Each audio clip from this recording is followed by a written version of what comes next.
sekarang kita akan mendengarkan presentasi selanjutnya dari seorang siswa di grade 6 ya, yaitu Matthew Emanuel Mewengkang. Silakan Matthew.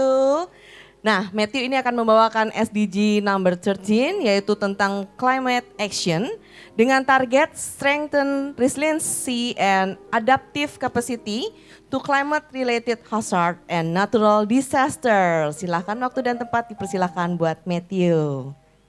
Okay.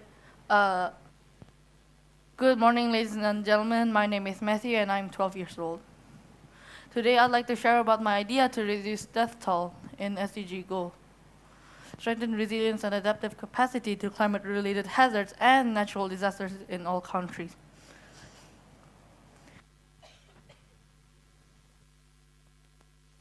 People running as fast as they can, people leaving their families and friends behind, and people who just gives up and wait for the inevitable. That is what happens as a 6-meter-tall tsunami washes up Palu's shore. Palu's unfortunate event cost lives of more than 20,000 and everything collapsed in seconds. This shows that the structure and the infrastructure were not ready to face such powerful natural disaster. Items left and parts of houses torn away from its origins. That is what I saw as I went to Palu last December. We were there in Palu to carry donations to the impacted children. This is me with a boy named Matthew. We have the who on a bicycle. We have the same name, same age, but different size and history. Here's me and the other group. And while there, I saw many buildings collapse. Here are some pictures of Palu's catastrophe. Here's a picture of Palu's beach. This is where people hang out. It was the city's anniversary celebration, so it was much more crowded than usual when the tsunami strikes. Here's a mosque that has been partially submerged by the sea. And here's a house, here's Mercure Hotel. It may look fine from the outside, but it's not from the inside. Here's a house and another house. There are much more houses that's just like this. I don't want to be a person who's only giving sympathy. I don't want to be a person who shows their emotion by typing in an emoji. I don't want to be a person who thinks that the arts will do it. I want to start a solution. For now, let me explain some information needed to be known in this situation. Usually, a tsunami follows a volcanic eruption or earthquake. This happens because deep in the ocean, an earthquake, volcanic eruption, or landslides took place. The sun movement produces large energy that passes through the water until it hits the continental slope, which starts a tsunami.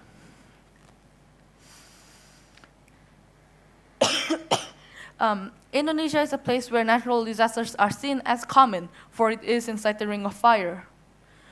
And last year alone, there were 3 tsunamis. After we came back from Palu in the 21st December, another tsunami struck again near Jakarta. The day after, almost 500 people died in that single day. So we need to be resilient to hazards. We need to create a tsunami shelter that reduces death toll. For example, a group called Earthkeeper invented a structure that will trap air inside by using a special roof made of waterproof material. It says that it saves air enough either until rescue comes or the tsunami retreats back. Another examples, there are many houses in Indonesia that's built to withstand hazard, one of them being the Minahasa house. These houses are made by wood and are lifted up high with supports.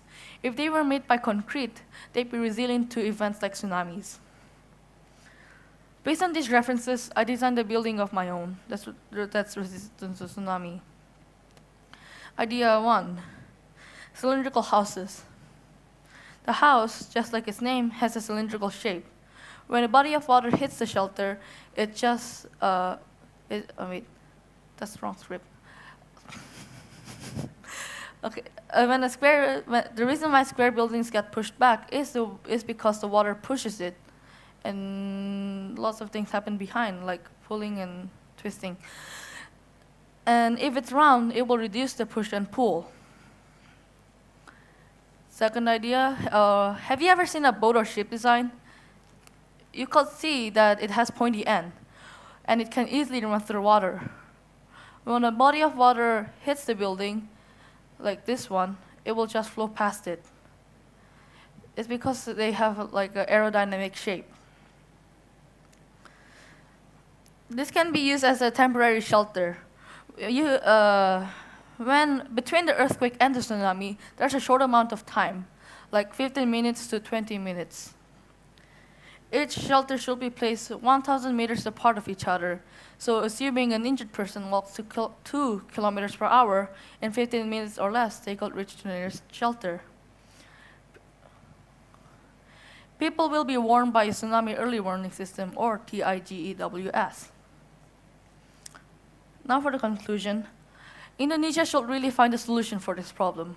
Everybody knows that it's only a matter of time before a tsunami strikes in a nice, beautiful town or village somewhere in Indonesia. I present my design as the solution of many. Thank you.